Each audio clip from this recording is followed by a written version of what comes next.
Hello, nieces and nephews. This is Auntie Netta, and welcome to my channel, my platform, TikTok. You don't stop. I'm here with part 2. Y'all know yesterday I did a series of what if you caught him or her cheating on you. Well, cheating. Today, part 2 will be what if I decide to stay. And this is part 2. You guys, that's big. Two reasons I know people mainly will stay. Number one, they don't have no real proof. Please have proof, you guys. Don't go by what somebody tell you, because somebody could be real malicious. Somebody could want your man. Somebody may not really like you. You know what I'm saying? And we all want our family to work. Even I have went back. Matter of fact, I went back 3 times. I did. So, number one, when you have proof, but you decide to stay, unfortunately, you have to go back to the beginning. Because the trust is gone. The trust flew out when he flew out. You understand what I'm saying? So, you have to start the relationship kind of over. But if you feel like your relationship is worth it, and if he feel like it's worth keeping you, he's going to do whatever it takes to keep his family together. Because men, you may not know it or not, if she decide to leave you, especially if you're a quality man, when I say a quality man, you got a good job, y'all done built a home together, y'all got a family together and stuff like that, you will lose. No matter what. I hate to say it. Me and my husband had this conversation yesterday. A woman cheat, man lose. Because he loses family and she take the child and whatever. He cheat on her, same thing. Alimony, same thing. So, when you get in these marriages, be forever. Or be looking to lose. And then when you move to that next relationship, your money going to be so tied up in paying child support and alimony or whatever, you won't be able to give the new chick anything. Or provide for her if y'all plan on being serious. Okay? So that brings me to my next point. If you have proof, women, men, if you have proof and you decide to stay, only stay if they take accountability for what they've done. I'm going to say it again. If you decide to stay, you decide you want your family and everything to work, and he say he wanted to work, but he's still making excuses of why he cheated or why she cheated, that's not going to work. Until the cheater take accountability of knowing that they cheated, they did you wrong, and they really feel sorry. You get what I'm saying? Take accountability. If they don't take accountability, if they don't I messed up. You right. I did this. I did that. I messed up. But if he making excuses or she making excuses, or still saying, I ain't do that. That wasn't me. See, what happened was, no, that ain't going to work. That is not going to work. The relationship is not going to work. Keep moving. Keep moving, honey. But remember what I said in part 1. That's why I said you got to look at part 1. Move in silence. All right? So, the next one. This is a big one that everybody always talk about. Counseling.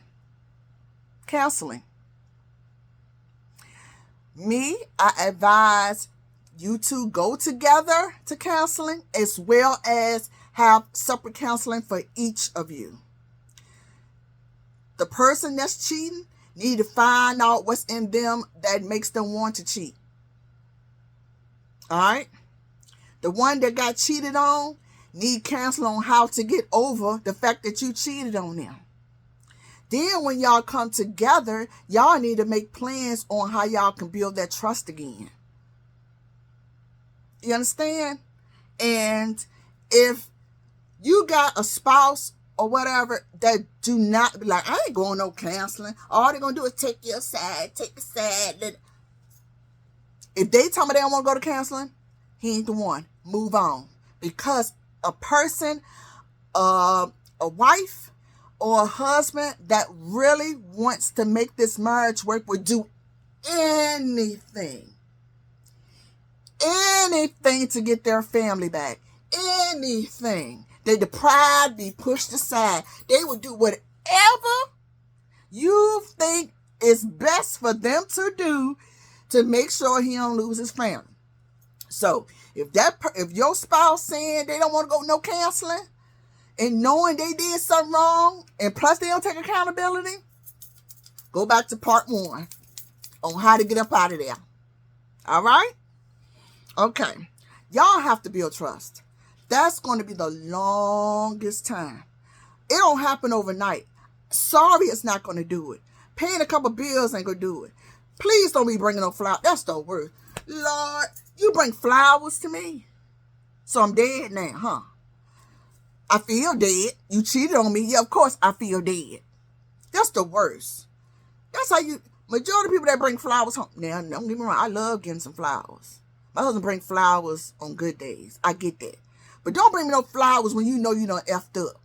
That right there, I ain't gonna put my hands on you. And I ain't gonna throw the flowers away because it's a living thing and I would definitely take care of it. And I'd be like, oh, it's not your fault. You pretty, so I'm gonna take care of you. But I'm gonna give this man the side eye. I'm gonna give this chick the side eye. You see what I'm saying?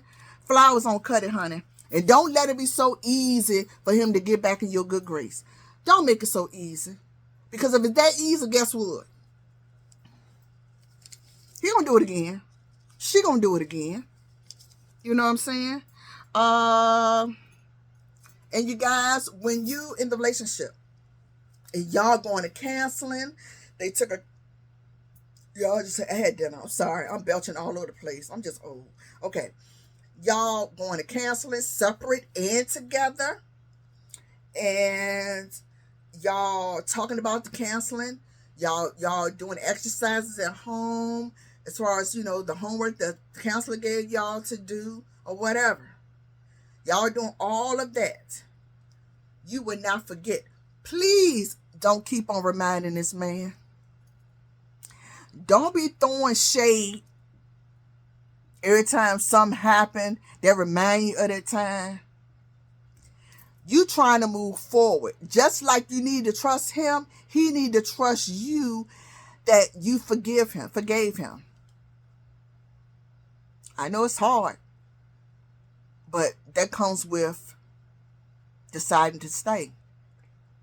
That's hard. That's the hardest thing. Because you will never forget. And it plays over and over and over and over. You got to be a strong person.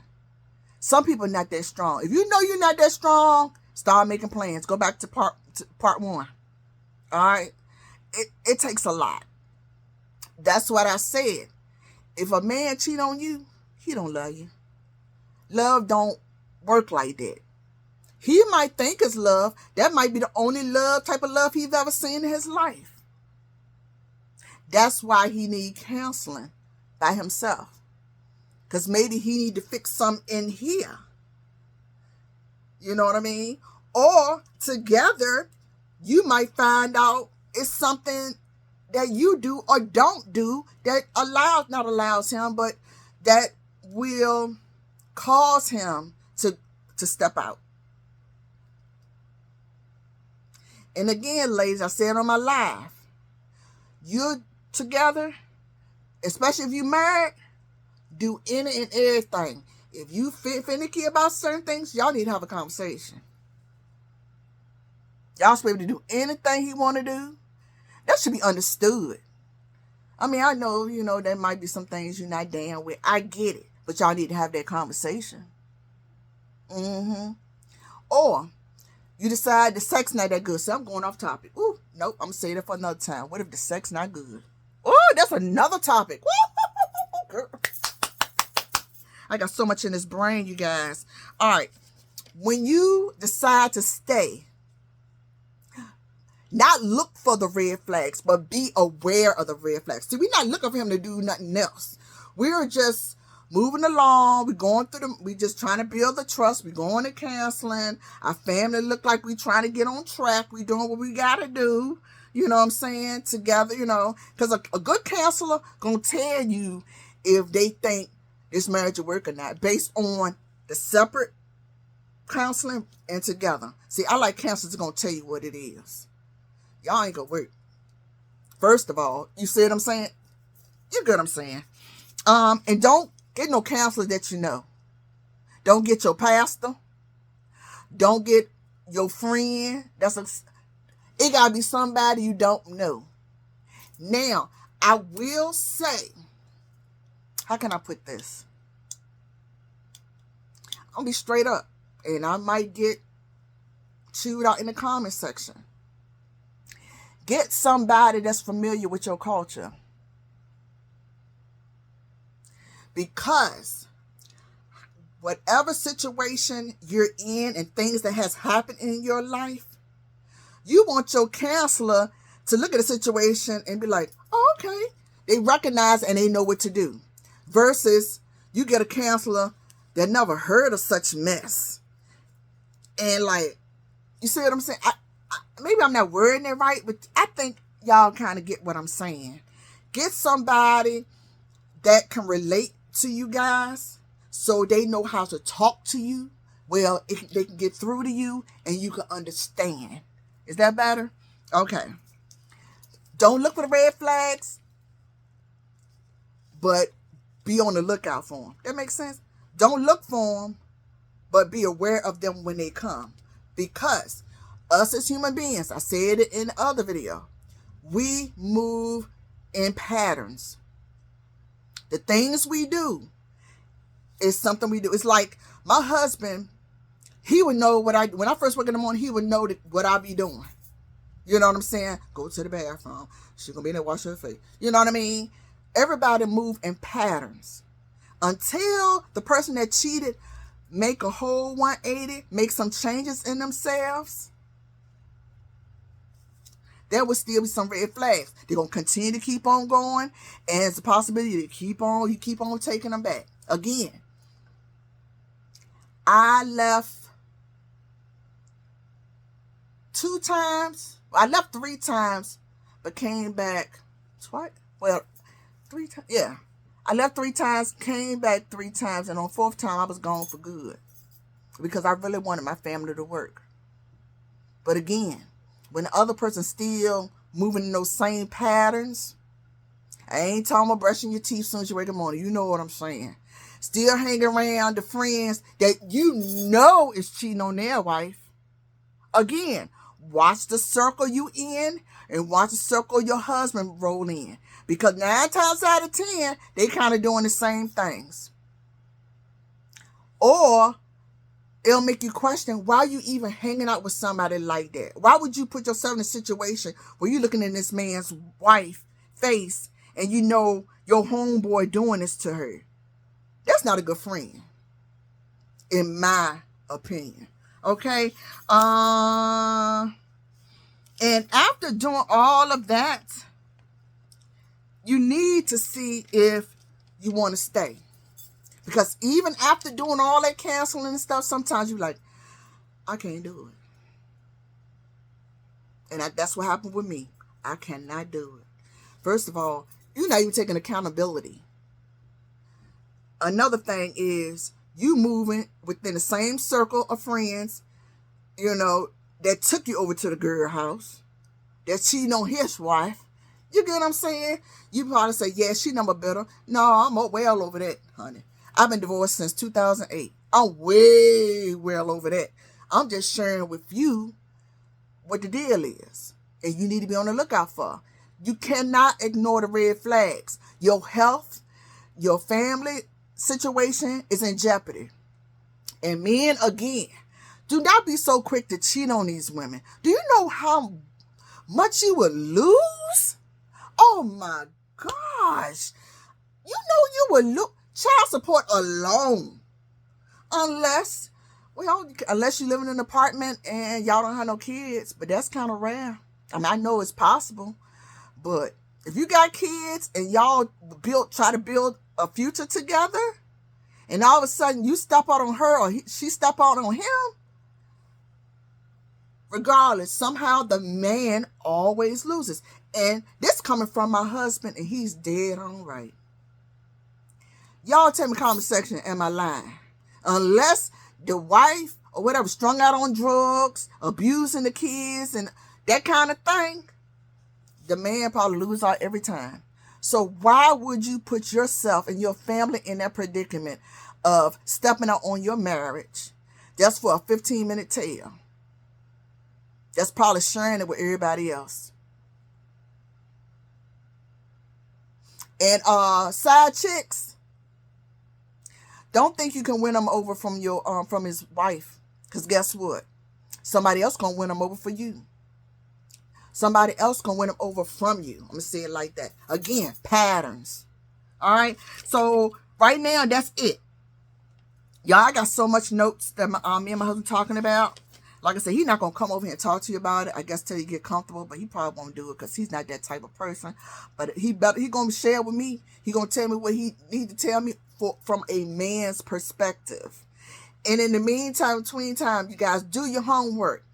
Ask your friend, the guy friend you dating, what is he looking for in a woman? Because that's something that women never ask. But a man will ask a woman, and a woman do a list of things. Because what my husband said, see, I'm leading to another topic for the next time, okay? What my husband said, a man would date a woman that work at McDonald's, but a woman won't date a man that work at McDonald's. He ain't lying. It's not that I can't do it, but at this point in my life, we got to be equal, or you got to do better than me. When I say better than me, you're not that far off from me. We can still build together. And I'm not knocking people that work at McDonald's, because everybody got to start somewhere. Shit, I worked at Shoney's. You know what I'm saying? I ain't talking about, I had a career. You know what I mean? But you got to start somewhere. And sometimes starting over means working at McDonald's. So don't be trying to put in my mouth that I'm trying to put it there now. But I'm just giving you something to think about when choosing a spouse or someone choosing you and you want to be with that person. So I'm almost at 20 minutes, you guys. I try not to go more than that. And I'm going to come up with part 3 of stuff about trust issues and things like that. Things that could happen. Repeats. Patterns. You get it? So I love you guys.